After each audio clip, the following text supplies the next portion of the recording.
De volta com o programa Em Tuas Mãos, e agora você confere uma mensagem especial preparada pelo nosso querido Dom Jacinto Brito. Confira.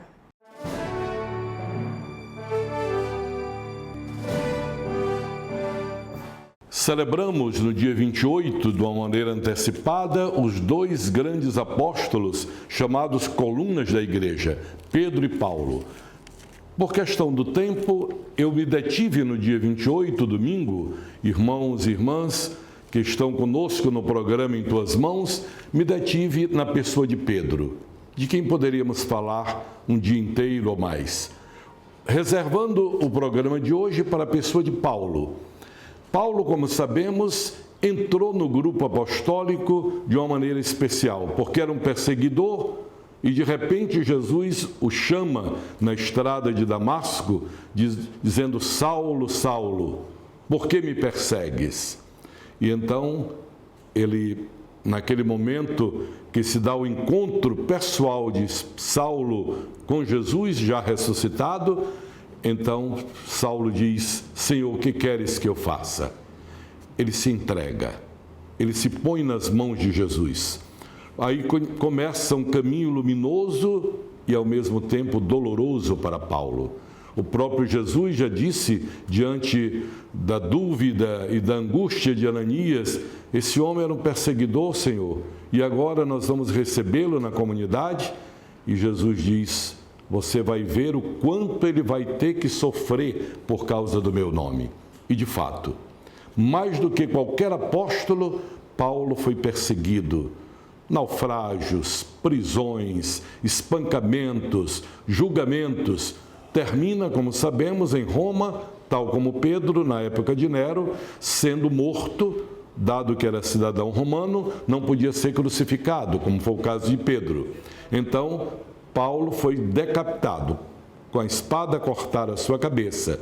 O corpo dele está na Basílica de São Paulo, fora dos muros da antiga cidade.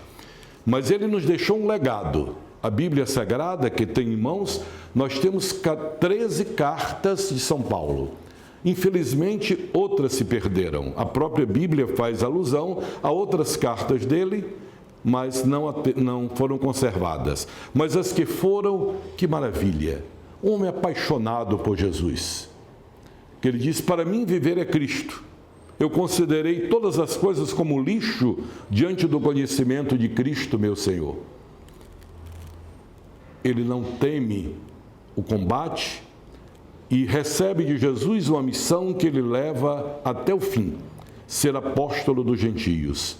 Enquanto Pedro e a maioria dos apóstolos se dedicou às pessoas que vinham do judaísmo, Paulo, embora judeu de nascimento, da seita dos fariseus, bem instruído na lei de Moisés, ele vê que aqueles que não eram do povo de Israel também precisavam receber a luz do Evangelho. Se torna o apóstolo dos gentios, dos pagãos.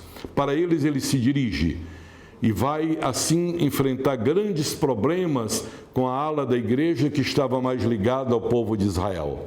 Mas finalmente o Espírito Santo é quem dirige a igreja e orientou naquele encontro que se chama analogicamente o primeiro concílio de Jerusalém. Ali os apóstolos se reúnem e decidem que de fato os pagãos, já que acolheram a Cristo pela fé, podem entrar no cristianismo sem passar pelo judaísmo.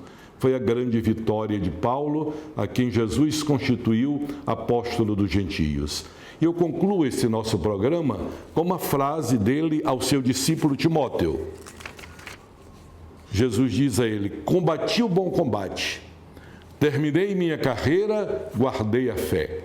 Resta-me esperar a coroa que o Senhor justo juiz me dará naquele dia, e não só a mim, mas a todos aqueles que o servem.